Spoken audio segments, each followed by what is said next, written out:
The owner of Atlantic News in Halifax is hoping to spark a conversation with his customers. On the storefront door, he's posted Prime Minister Mark Carney's now viral speech from Davos. And I'm here with Chris Green, the owner of the shop. So what made you decide to put that on this door window? Well, first of all, we're a newsstand. Right. And that is certainly newsworthy. A lot of people were talking about it, a lot of our customers.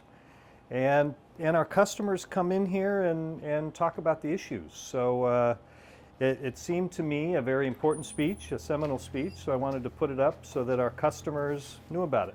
Most of them have seen it. A number of them have not. Even a number of them have asked us to print it out for them so they could read it at home. Well, when you heard it, what struck you? What struck me is finally a leader is standing up and calling it like it is. So I think that was certainly exhibiting leadership for not only the country but for the world. We have the orange-skinned one who is spinning in many different directions, and regardless of the political party, it needed to be said. It captured the moment. We have customers that are Grit supporters. We have customers that are conservatives and NDP, and it's posting it is not about supporting a particular party. It's just creating a discussion. This is a center of the community. People come in here and talk about what's happening, and particularly the last year, there's been a lot of discussion and holding the head and just wondering what's going on. What do they say when they see it? When they see it, they thank us for putting it up. To a person, there's agreement that it's a fantastic speech. Now from there are some that say, well, great words, but what are you going to do at home? But to a person, there's agreement that it needed to be said, it captured the moment. So there's not enough of that, courage, if you will, there's not enough of that these days. What did you make of his comments about there being a new world order?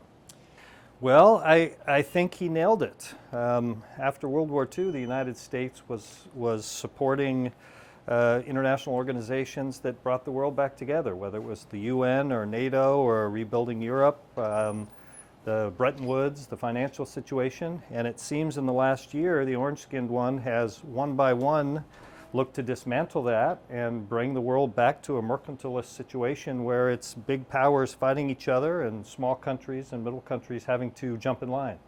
So Mr. Carney nailed that. You're from California. I am. Right.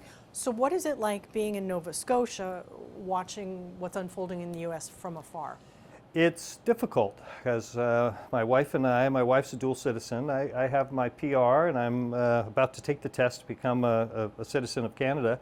It's difficult. You run the gamut of, it's similar to looking at a car accident on the side of the road. You look at it, oh, I don't want to look, but I have to look. There's sadness, there's anger. We talk to our friends and family every day. And I still believe that there's enough people in the country that stand for the right thing, certainly, but these are tough times. And people in the United States and people around the world need to stand up and speak the truth. And that's what Mr. Carney did. Not a perfect speech in terms of it was not a Churchillian we'll fight on the beaches, but it captured the moment, and it was much needed.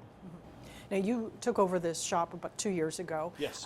Given we're in an internet age, what is it about, being able to come in and physically buy a magazine or a newspaper? Why do people do that? Yeah. Well, I certainly have a dog in this fight, but it seems that more and more people want to hold things in their hands. Maybe this is a post-COVID situation. Also online, it's tough to have conversations where you're looking at somebody face to face and the give and take.